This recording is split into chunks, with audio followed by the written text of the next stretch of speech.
mag-isip-on na po dito doon sa UN. sa UN pag ang putang ina nagpa-uwaw nawa. Narahin sa kamot pag yan. Huwag ubob. Hindi tanggap ang sinabi ni Vice President Inday Sara Duterte na isang taon nang maraming galit kay Bongbong Marcos sa kanyang among nakangiwi ang panga. Aba dun, totoo naman talaga dun yung sinabi ni Inday Sara dun na marami ng mga Pilipinong galit sa amo mong nakangiwi ang panga dyan sa Palacio de Polvoron. Anak ng kamote, hindi niya tanggap kaya hayan, namutla na sa inis kay Inday Sara. Naku, talo inis doon. Ay, sige, ikaw. Atakihin ka niyan. Pagpatuloy mo pa yung galit mo, putlang-putla ka na, anak ka ng kagwang ka. Mayor Basti Duterte na pamura kay Bungit tungkol sa pagtulo ng 2 sundalo pabalik-balik sa kampo diyan sa New York City, anak ng kagwang. Magandang gabi po sa ating lahat. Palike po muna, pa-share, pa-subscribe at pakipindot po ang inyong notification bell para lagi po kayong updated sa ating mga video. Parang awa nyo na, tuplukin nyo na yung notification bell kasi yung iba hindi daw na-notify eh. At syempre, maraming salamat po. Dumadami na po yung nagpa-super thanks. Maraming salamat sa pa-super thanks Elizabeth Linsangan at the Filipina Travelers. Maraming salamat po. Mabuhay po kayo. Thank you so much po sa inyo. At Bisdak Historiador, huwag nyo pong kalimutan pangalawang YouTube channel ko po. Bisdak pa rin yan. Reserve channel. Baka pagtripan tayo ng mga bubunistang tanganista ni Baki gaya ni Gadon. No? At least meron tayong backup. Oo, ito na. Bakit ba talaga? Alam mo dun? Ba't ka galit na galit kay Inday Sara dun? Ano bang nakain mo? Panis na spaghetti? Nung nakaraang bagong taon pa lang? Ikaw naman, masyado kang halata na anak ng kamuti naman talaga. Kinabahan yata yung animal na to, no? Kasi di ba kamakailan, dinumog si Vice President Inday Sara Duterte doon sa Davao City noong ika 1 year anniversary ng pagkidnap kay Tatay Digong ng amo ni Gadon na nakangiwi ang panga.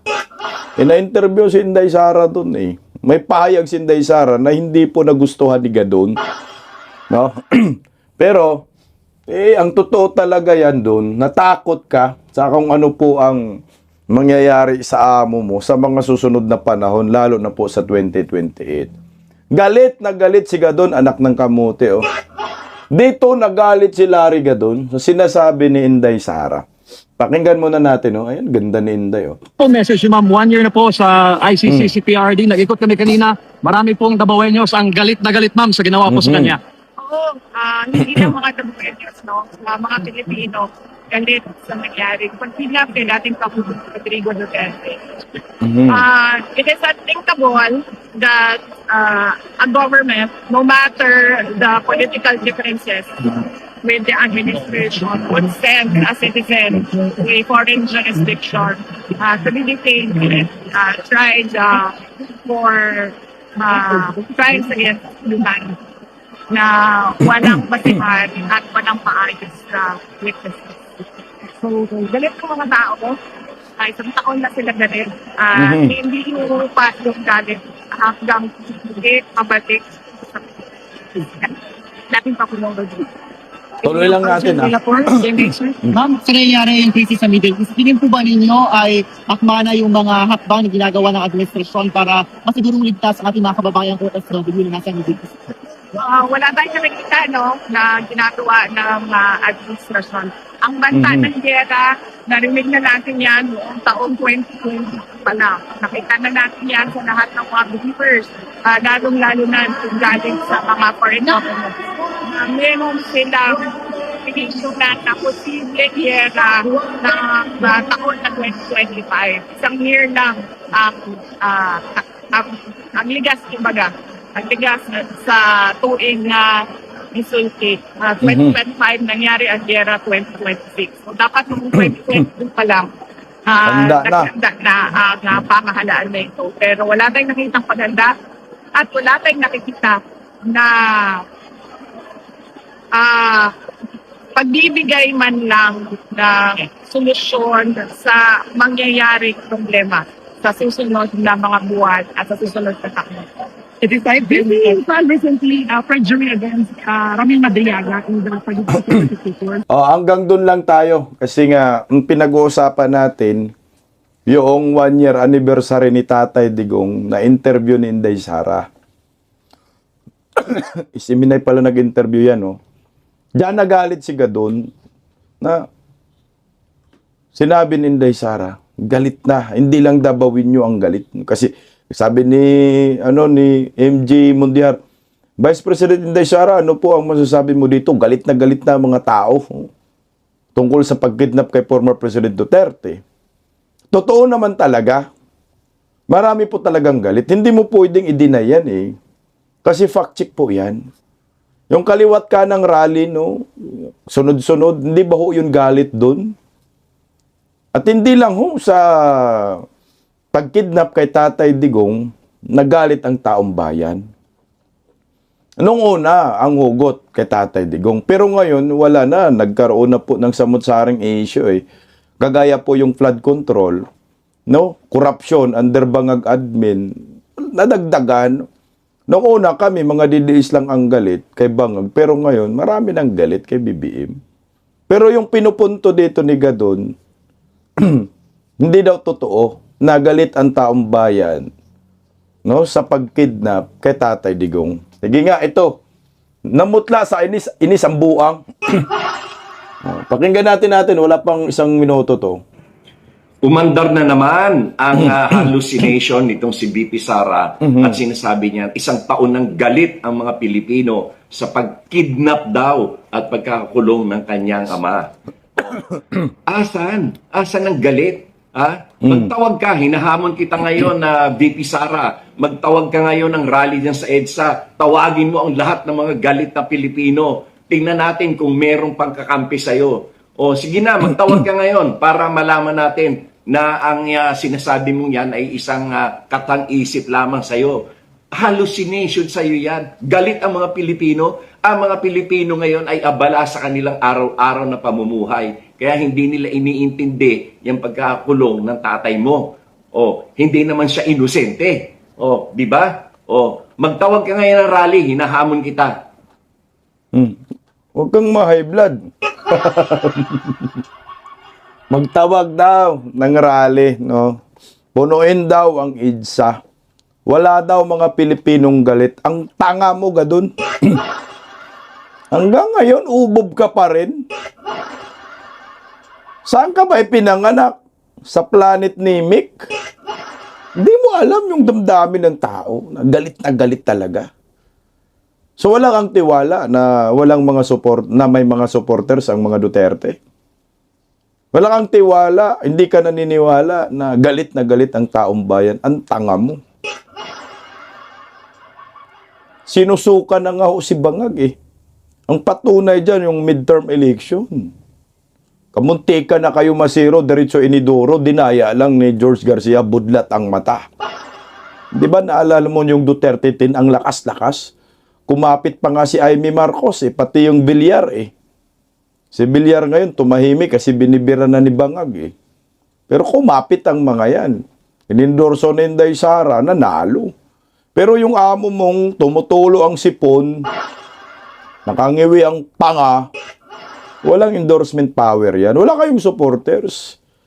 Kasi kung may supporters po kayo Gadon, edi o sana hindi po kayo nakipag-sabwatan sa mga kaliwang grupo at dilawan at kainsuka naman yung mga dilawan, pinklawan. Eh wala kayong supporters eh. Ikaw lang naman. Laki ng sahod mo, wala ka namang ginawa sa ahinsya mo eh. Siguro natakot lang si Gadon. At saka hindi ako naniniwala kay Gadon na walang galit kay Bangag, kagaguhan, isang kasinungalingan ho yan eh. At wala nang mga Pilipino na nakipagsimpatiya kay Tatay Digong. Sobra-sobra na nga po yung simpatiya kay Tatay Digong. Tingnan mo dyan sa Dahik hanggang ngayon, nandun pa rin ang mga OFW. At saka ngayon, tuloy-tuloy pa rin yung suporta kay Tatay Digong. Kagaya tuga doon, paano mo ipaliwanag tong dami ng tao doon? Ayan, oh. Sige nga. Kasabay yan, ang 1 year anniversary ng kidnapan kay Tatay Digong. Oo. Huwag kang mangyak-ngyak doon. Hindi na mahulugang karayon na hindi naman magagawa yan ang amo nyo. Hindi pa nagtawag yan si Inday Sara. Di ba?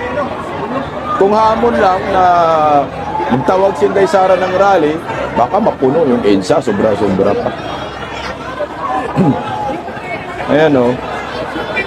Kita mo yan, Dong? Animal kang gadun ka. O, isipin mo, walang ayuda yan ha. Walang ahit. Walang tupad. Hindi nag-announce si Vice President Inday Sara. Hindi nagtawag si Inday Sara sa mga Pilipino. Pero nang malaman nila na pupunta si Inday Sara, ayan, puno. Ayan pa doon, oh. Oh. Oh. Narinig mo yun doon? Bring him home? Naku, nang kamuti ka. Kaya, yung hamon-hamon mo doon na si Inday Sara, hinahamon kita, magtawag ka ng rally, dyan sa EDSA, punuin mo ang EDSA. Madaling mapuno yan, ha? Ito, fact check lang, ha? Kung manawagan si Inday Sara, what for example, papatusin ni Inday Sara itong hinayupak na putla na nasiga doon, sabihin na natin, mapuno si Inday, no? Subukin lang natin yung kayabangan ni Gadon ba? Kung magtawag si Inday personal, putang ina, anong mangyayari sa inyo dun? Mula siguro Monumento hanggang Pasay Rotonda. EDSA yan kasi ganyan naman kahaba ang puno yan. Maniwala kayo. Kung magtawag lang si Inday Sara, yan, hindi pa nagtawag si Inday Sara yan. Paano pang nagtawag? Kakayanin kaya ninyo dun? Ang galit ng taong bayan. Dinaya lang kayo na hindi galit ang taong bayan. Galit nga ho ang taong bayan. Tapos doon, inosente si Tatay Digong. Ikaw, bubukang abo. Hindi na pala abogado tong animal na to. Gamitin mo yung pinag-aralan mo sa pagka-abogado. Lahat po ng mga inakausahan ay inosente. Hindi totoo yung sinabi niya na hindi inosente si Tatay Digong. Inosente yan. Lahat yan. May presumption of innocence. Hindi mo po pwedeng sabihin na may kasalanan ng isang tao pag hindi pa convicted. Ang convicted, ang hindi inosente yan, si Bangag. Convicted yan sa Amerika. Diba? Pati nanay niya, tatay niya, convicted, mga Marcoses. Yan ang hindi inosente. Pero si former President Duterte ay inosente. Siguro, natakot lang siguro si Gadon dahil nga, siyempre, nang sinabi ni Inday Sara, galit ng taong bayan, fact check talaga yan. At marami pong magsilabasan talaga, pero hindi naman nagtawag si Inday Sara ng rally at ang mga Duterte. Marami lang talagang supporters ang mga Duterte. Isa na yun doon yung muntikan na kayo, kinabahan na kayo nung March 28, di ba? Nung March 28, nagsilabasan ang tao, magwa 1 year na birthday ni Tatay Digong. Buong mundo nagrally.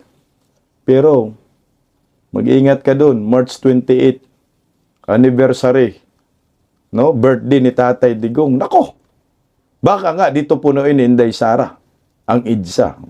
Di natin alam kasi Iglesia ni Cristo, kayang punuin yan. Alam naman natin sila, sumusuporta sila sa mga Duterte, KOJC. Kaya wag kang maghamon-hamon kay Inday Sara. Baka yung hamon mo ay mangyari. At baka pati yung amo mo ay dadamputin sa Pasig River at mapilitan kayong aalisin yung Malacanang. Kasi magagalit naman ang tao, mapupuno. The people power na yan doon. So ikaw ang naghamon kay Inday Sara. What if gawin niya ng mga Duterte, mga supporters? Ano ang mangyayari sa'yo? Hindi magbumirang. Di kamot ka itlog. Di lalo kang mamutla, animal ka. Tsaka tingnan mo, ang Duterte magic, meron talaga. Hindi mo po pwedeng alisin yan. Yung Marcos, Bongbong, hindi yan makalikom ng mga ganong karaming supporters. Kung walang mga AX tupad, di ba? Martin Romualdez, yung pambato nila sa pagkapangulo, di makakalikom yan. Pero si Tatay Digong, panoorin mo to doon. Ganito kamahal ng maraming Pilipino si Tatay Digong. Doon sa Hong Kong, mangiyak-ngiyak ka dito, dong. Bowler lang hinahagis si Tatay Digong dito. Pero ang tao sigawan, oh. Ayan doon, oh.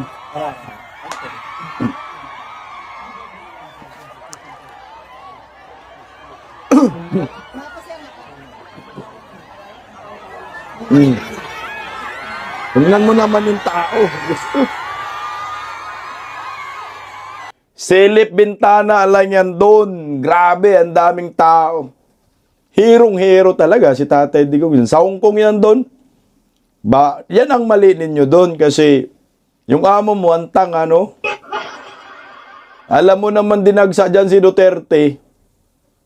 Diyan sa Hong Kong, pag uwi ni Duterte sa Maynila, kinidnap nyo. Yan ang mali ninyo. Tumatatak tuloy sa kasaysayan. Na si Rodrigo Roa Duterte, pagkatapos pinagkakaguluhan ng maraming Pilipino sa Hong Kong, pag uwi ng Pilipinas, natakot si Bangag, kaya kinidnap si Tatay Digong. Ito yung dong, oh. Ayan, oh. Tingnan mo, bowler lang yan, ha. Hinahagi si Tatay Digong. Bowler lang yan. Sa taas ng building si Tatay Diggs. Ayan, oh. Ganon kamahal ng maraming Pilipino si former President Duterte. Kaya yung sinabi ni Inday Sara, nagalit ang mga Pilipino dahil sa pagkidnap kay Tatay Digong, totoo yan. Yan ang maliwanag. Alam mo, Gadon, wala kang kredibilidad mag-criticize sa mga Duterte. Kasi noon, ganito ka, oh. Panoorin natin, oh. Natin kailangan ng Vice Presidente na tuta ng mga komunista. Kaya ating iboto, suportahan ang napakatalino, napakahusay, at napakatapat ang pagmamahal sa bayan. Yan ay walang iba kundi si Inday Sara. Tingnan mo, muntangan, no? Amo sa amo nilang mambubudol, napakatalino daw ni Inday Sara, napakagaling. Kita mo yan. At galit sa mga komunista. Kita mo yan, grabing puri-puri si Inday Sara, no? Pero ngayon, galit ng animal, hingag lang ang ilong ito, sarap nito pitikin ng Indian pana, kakana-kana. Ito yung mga taong walang kredibilidad. Ito yung mga taong walang utak, no, na maayos. Yung kanyang utak ngayon, baka puro malita ang animal. Useless ang pagka-abogado niya, nagiging abogago siya dito. Sige nga, anong kredibilidad mo mag-criticize sa mga Duterte? Noon, puring-puri ka, puring-puri mo si Inday Sara, Kulang na lang, lumuhod kang animal ka, Nasalubong ko to dati si Gadon sa pangangampanya. Galit na galit yan si Atty. Salpanelo, diyan kay Gadon, ang ubob niyan, Alam mo doon, alisin nyo na sa isip nyo na may nagmamahal kay Bangag, walang nagmamahal dyan. Dahil ang mga Pilipino nakapagdesisyon na, matagal na si Duterte Digong ay bayani at si Inday Sara magiging presidente. At susunod maging presidente, si Mayor Baste, patay ka, iyak ka lalo dun. At ngayon, sama-sama kayo ng komunista na dati-rati galit ka, disbar ka ng Dilawan, ngayon kakampi mo na siya. Diba, Don? Diba Dilawan nagpadisbar sa'yo? So ngayon kakampinan yung mga Dilawan. Yung kapangyarihan mo doon, ma-expired na yan sa 2028. Dahil panigurado, maging Pangulo na si Inday Sara Duterte. Pagkatapos ni Inday si Mayor Baste. Kaya ito, Mayor Baste, napamura po dito kay Bangag. Dahil sa 2 sundalo pabalik-balik sa kampo. O ito doon, tingnan nyo po doon. Ang daming supporters pa rin ng mga Duterte. Hanggang ngayon, 1 year na doon, Hindi nawawala ng supporters yung Dahik. O, eto na yun, patunay doon, natutuloy sinabi ni Inday Sara. Pakinggan natin si Basti. Kagaling ko lang doon kay, kay Papa. Tapos, okay naman siya. Wala magawa eh. Tiis lang talaga yung yung pwede nating gawin and among other things na kaya niyong gawin. Pero tingin ko, maganda talaga kung ituloy niyo lang talaga yung mga nakita niyong magagandang bagay tsaka magagandang sinabi na nakakadagdag papaganda sa ating bansa. So yung, alam niyo na noon, may point of comparison naman talaga tayo when it comes to what was governance then and what is governance now in this administration that we are in. So, somehow, tingin ko, di naman talaga okay yung sitwasyon, pero okay na rin na nakita natin kung ano yung gusto natin para sa Pilipinas talaga. Yung tatay ko, nandyan yan. Kasi handa talaga siya na if ever it will come to yung nangyari sa kanya, isakripisyo niya talaga yung buhay niya para sa inyo. Kasi noon pa lang, hindi pa yung tumatakbo ng presidente. Yung tinatanong pa kami kami doon sa Davao, kami mga anak, lahat kami hindi pumayag talaga. Kasi alam namin magulo. Kasi kilala namin yung tatay namin Matapang. na he will fight for his people, the Filipino people. Because he fought for Davao City. Nung simula siya sa Davao, hindi naman talaga lahat ng taga Davao natanggap yung methods niya or his way of governing the city. Pero hindi yan takot na sabi na hindi siya magustuhan ng tao o hindi siya tanggapin ng tao. Hindi yan tatakot sa opinion ng tao sa kanya. Kasi ang gusto niyan kung ano kailangan ng lugar mo para maayos mo yung lugar mo. Eksakto. So yun yung nakita niya na kailangan talaga ng tao. Lahat hindi rin tumanggap agad until there came a time na the Davaoenos realized na tama naman pala talaga yung tao. So Tingnan nyo po, yung Dabawin nyo, matagal nilang natanggap yung type of leadership ni former President Duterte na kamay na bakal. No? Tayo, mga Pilipino, siyempre bago lang natin nakaharap yung kamay na bakal. First time natin na experience yan sa tanang buhay natin. Si Tatay Digong, nilinis talaga niya yung kalat ng mga nagdaang presidente. Sa korupsyon, krimen, druga, talagang trinarbaho niya yun. Dinibdib niya yan. At alam din ni Tatay Digong na kung ano ang mangyayari sa kanya after termino. Kaya nga ako sa akin nga, ako, naisip ko na rin yun eh. Kaya nga kami sumisigaw na Inday Sara for President eh. Pero kaso nga lang, nabudol nga ni BBM kaya nagiging Vice Presidente.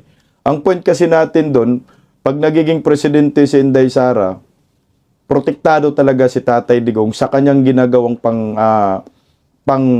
uubo sa mga kriminal at mga durigista. Kasi nga, ngayon ay sindikato yung natamaan ni Tatay Digong eh. So ang nagpadala sa kay Tatay Digong diyan sa DAI, kay sindikato. Yung eroplano nga, nasinakyan ni Tatay Digong eh. Hindi pa nga nila ma-reveal kung sino ang may-ari hanggang ngayon. Bakit merong private jet? No, kanino yung private jet na yun? So alam natin, merong mga sindikato na sa likod kay Tatay Digong para madala siya dyan sa dahig. Isa na yan yung mga dilawan, no? Mga komunista, mga kaliwang grupo. Kasama sila yan sa sindikato. At kakuntsaba nila itong Marcos admin na proud pa nga ho sila na nakidnap si Tatay Digong. Pero yan ay labag sa saligang batas. Hindi pa tama ang proseso. Mantakin mo, hindi man lang nagpakita ng warrant of arrest, hindi man lang nakapatikim ng Regional Trial Court si Tatay Digong. Darating ang panahon, sisingilin ho talaga sila ng tadhana. Maubos din sila dyan. Tuloy, Mayor Basti. at this point, Davao, kaya siya naging, kaya di siya nakakalimutan talaga ng mga taga Davao. Tumatatak. Kasi despite of the adversity that he faced during the time when he was mayor, lahat ng mga mahirap, mga polisiya, mga batas na mahirap i-implement kasi nga may mga Pilipino may nakasanayan na hindi masyado stricto sa when it comes to laws, ganun. Yun talagang inano niya na whether saan siya ilagay ng mga tao, ayaw ng tao sa kanya o gusto ng tao sa kanya, basta ito yung kailangan nating gawin para umangat yung mga buhay ng tao. Hindi lang yung the chosen few who are privileged enough na nandyan ka sa taas, lahat ng Dabawin yun ng panahon na yun. So alam namin na pagdating niya sa national level, maraming makakalaban talaga yung Maraming tao. sagasaan.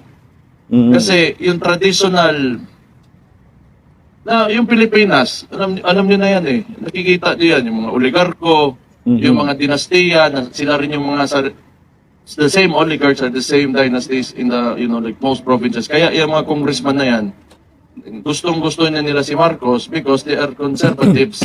Gusto nila yung status quo na maintain nila na nandyan lang sila lagi sa posisyon nila. Kasi they have better control of their constituents pagka centralized masyado yung governance. So kaya gustong-gusto nila si Marcos maliban sa pera na Malita. So mga malita nila. So yun, alam namin kasi hindi ito traditional na politician yung naging presidente nyo rin noong 2016. So kaya nangyari yan lahat hanggat sa, ewan ko, hindi siguro nila alam kung ano na yung gagawin nila. Tingin siguro nila, pag pinasok nila yung tao dito, matatapos na yung istorya. Wala nang pag-usapan kasi talo na. Sa ano kasi, sa in human history, kung titingnan nyo, hindi lahat ng mga tao na, mga leader ng isang, o may followers, na may nagtiwala na pinaslang, nilagay sa prisuhan sa kuwan. Kulungan. Kulungan, system na eh. Hindi lahat ng yung pinapasok sa kulungan, nawawala lang. Mas lalong lumalakas yung mga iniwan niya, mga sinabi at nagawa niya nung Yung legasiya, parang ang punto dyan ni Mayor Basti, hindi lahat ng tao na kapag ginagago, no, tapos mayroong nagawa sa bayan ay makakalimutan na ng maraming tao. Hindi kasi what for example yung mga legasiya, Dr. Jose Rizal, naging bayani po yun, hindi natin nakakalimutan hanggang ngayon. No, Andres Bonifacio, ginagago ng taga Cavite, no, Caviteño, ni Emilio Aguinaldo, hindi nakalimutan si Andres Bonifacio. Mas tumatatak pa nga si Jose Rizal at Andres Bonifacio na trinaydor at si Antonio Luna na trinaydor kumpara kay Emilio Aguinaldo na traidor. Diba ho? Tumatatak yun eh. Naalala yung mga legasiyang nagawa. Same with former President Duterte na ang pag-akala nila na dalhin sa dahi, kidnapin, ay mawawala na sa mga tao yung Rodrigo Roa Duterte. Doon sila nagkamali. Lalo pong mamahalin niyan yung Duterte, yung Inday Sara, vice-presidente. Tapos may mga anak pa, Mayor Basti, may pulong pa. Sasakit ang ulo ninyo. Pag manalo si Inday Sara, wala na, Duterte forever na ang Pilipinas, maniwala ho kayo. Parang ginawan lang ninyo ng rason ang mga Pilipino na gustong mag-Duterte forever dahil sa ginagawa ninyo kay Tatay Digong. Hindi lang kay Tatay Digong, napunuan pa eh. Yung mga budget, GAA, Blanco, PhilHealth Funds, Maharlika Funds, nasa na yun? Eh si Duterte lang naghanap doon, Tatay Digong, PhilHealth Funds. Yung mga ginto sa Bangko Sentral na ibinibinta nila hanggang ngayon wala silang paliwanag. Kaya yung tatak Duterte, aligasid, kamay na bakal, hindi yan mawawala. Mamatay man si Tatay Digong yan, Simba Kulayo, diyan sa Dahig, matik yan. Bayaning-bayani po yan. Ngayon nga lang nasa detention center, bayaning-bayani na po ang tingin ng maraming Pilipino kay former President Rodrigo Roa Duterte. What more pa kaya kung may mangyaring hindi maganda kay Tatay Digong? Diyan na malalaman doon yung sinabi mo na mapupuno ang EDSA ng maraming Pilipino. Dahil magagalit yan Baka nga mag-people power pa pag namatay si Tatay Digong. Kaya huwag kayong mag-alala. Anong mangyayari kay Tatay Digong dyan sa Dahig? Tanggap naman ng mga anak. Tayo pa kaya na mga supporter si Tatay Digong? Hindi natin tanggap? Na may kondisyon na kami dyan. Pabor sa amin yung ginawa ho ninyong panggagago kay former President Duterte. Kaya narito, napamura si Mayor Basti dyan kay Bungit So, I think it's grave miscalculation on itong si Pangag nga gisip na po doon sa UN. sa UN pag ang putang ina nagpa-uwaw nawa. Anak ng kamote. Napuno ng mora. Sino bang hindi mapamura yan? Nakakahiya. Presidente, tumulo yung sundalo. Ako, buday! Parang ganun ba? Abnormal ang buang. Hirap nga ng Pilipinas, nagkaroon tayo ng presidenteng abnormal. Kaya ang resulta, abnormal lahat. Pero at least nagdala siya ng panyo. Alam niya, puta mo tulo, gini ko si puno niya.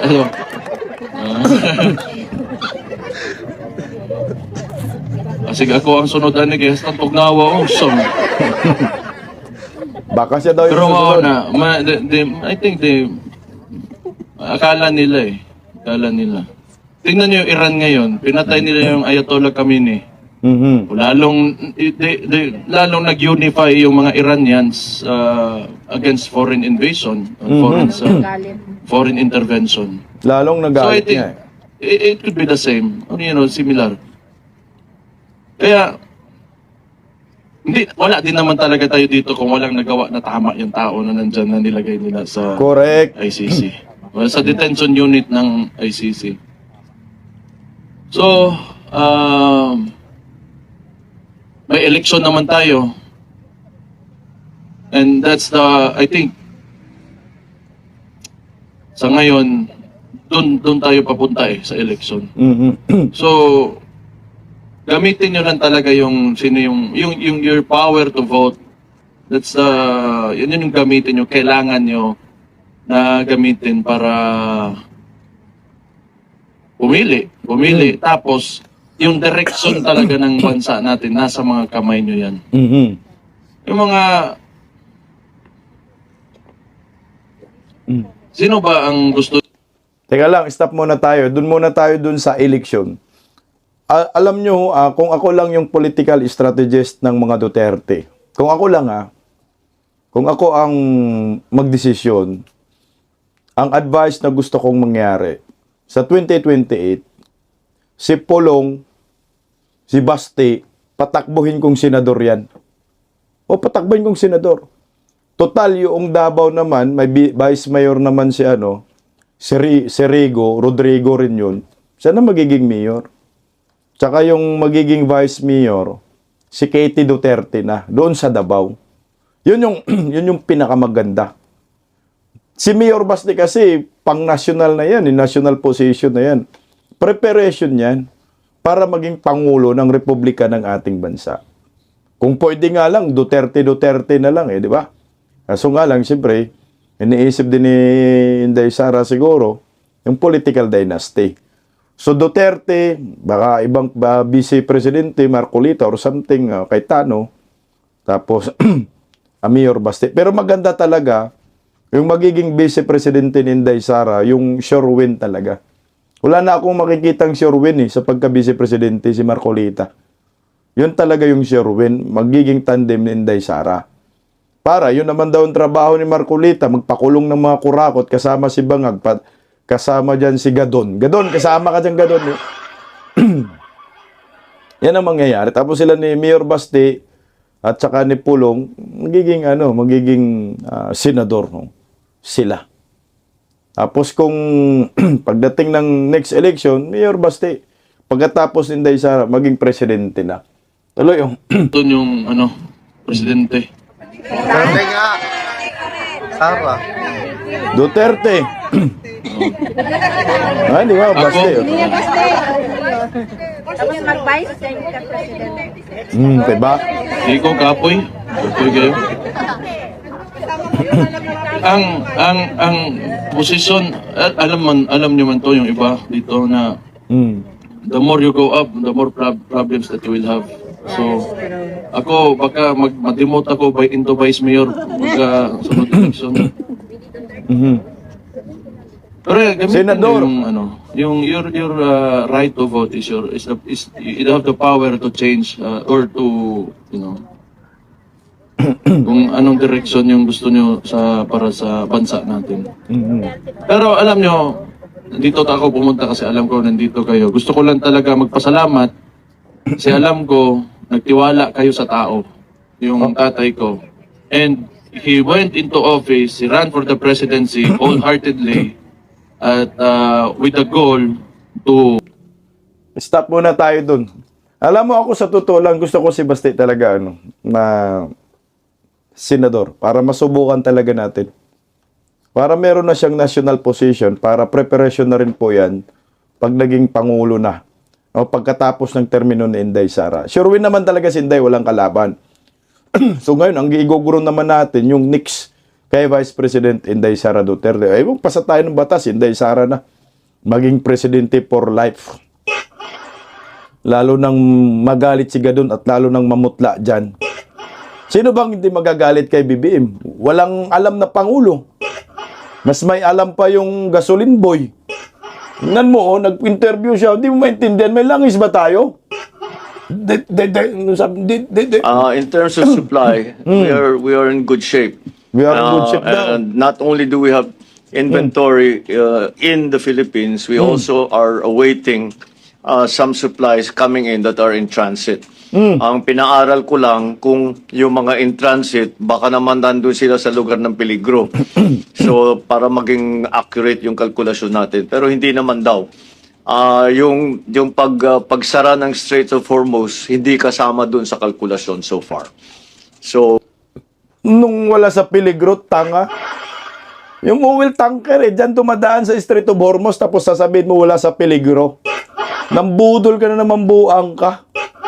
Alam mo naman digmaan, hindi nga pinapadaan yung mga oil tanker dyan ng ibang bansa, except lang sa China, nambudol ka na naman.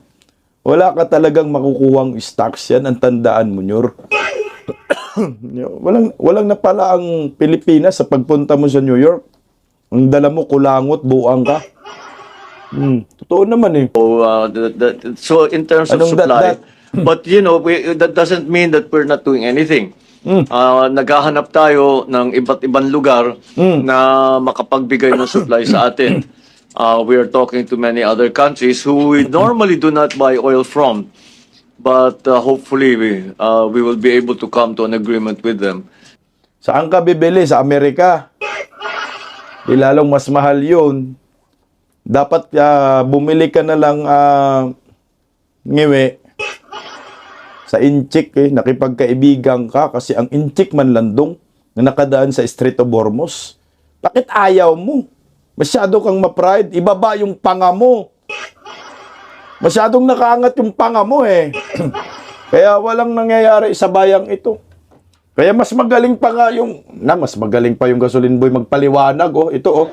Actually, hindi na yan makontrol ngayon ng mga DOA kung maging Chrisman, bawat litro ang mga gasoline station. It is because wala talaga supply unless diba? the DOA will prepare the price protection sa mga gasolinahan.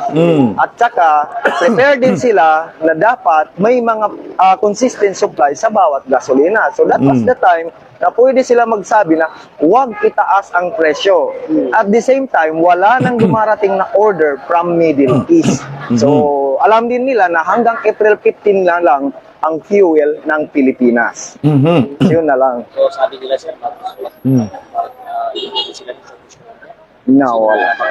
Wala na yun. Yun talaga. Wala tayong magagawa kasi wala tayong supply sa Pilipinas unless mag-allow ang Brunei at saka Malaysia. O, di ba? Pag-allow tayo magdala dito ang Brunei at saka Malaysia, possible tayo. Pwedeng bumaba yung fuel. Pero let's say for example, basettle na ang sigalot sa Middle East. Aabot pa yan ng buwan bago mag-roll back ang fuel. Kasi matagal pa yan ang loading from Philippines to Middle East or from Middle East papunta sa Pilipinas. So doon pa lang tayo magkakaroon ng mga konting rollback. Pero as of now, nawala talaga. Yes. Yun nila. Putang ina, tong gasoline boy, pwede pang maging pangulo kaysa kay BBM eh. Dahil na mas presidente pa to magpaliwanag kumpara kay BBM, in transit daw eh. Sko animal, oy. Ikaw sir, pwede kang maging pangulo kung kayo ni BBM tatakbo sa pagkapangulo, manalo ka pa sir. Wala yan, layo ng paliwanag ni Bungit saka gasoline boy eh. Tingnan mo, yung utak ni BBM, malayong malayo sa ordinaryong Pilipino. Kaya ang resulta labo-labo tayong lahat. Kaya yung mga bataan niya, kagaya ni Gado, namutla na sa inis. Wala na doon, mamatay ka talaga sa inis, sinayupa ka. 2028, Duterte talaga yan, wala ka nang magagawa. Until kingdom come, Duterte pa rin yan. Wala na, natuto ng mga Pilipino. Di na talaga papakawalan ito ng mga Pilipinong mga Duterte. Lalo na pag maganda ang pamalakad ni Inday Sara. Gawin naman talaga yan ni Inday Sara. Magaling na mayor yan eh.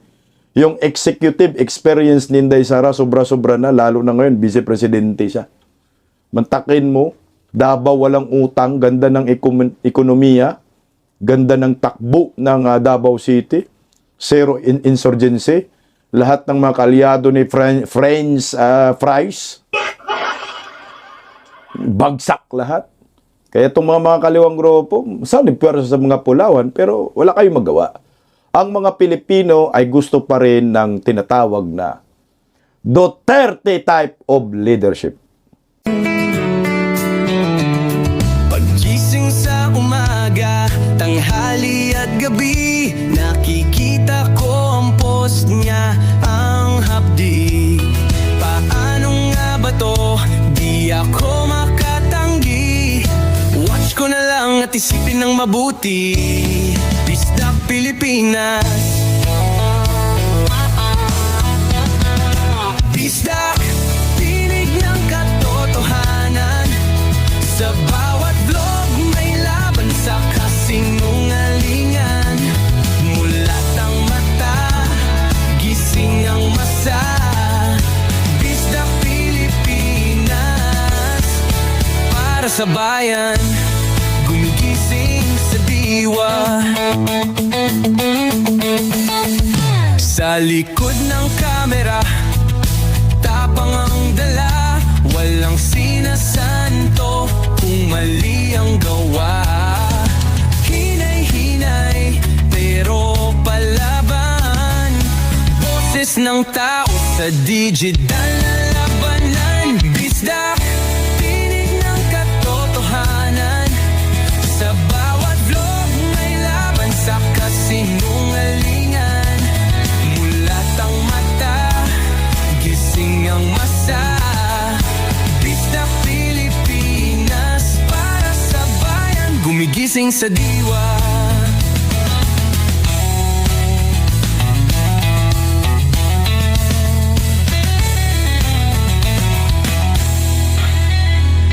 Hindi artista, hindi politiko, pero ang katotohanan, sigaw niya ay buo.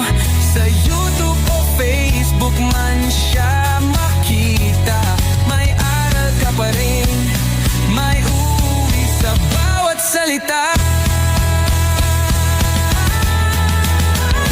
Bisdak, gising sa katotohanan. Di lang kwento, kundi panawagan. Sa bawat Pilipinong naghahanap ng liwanag. Bisdak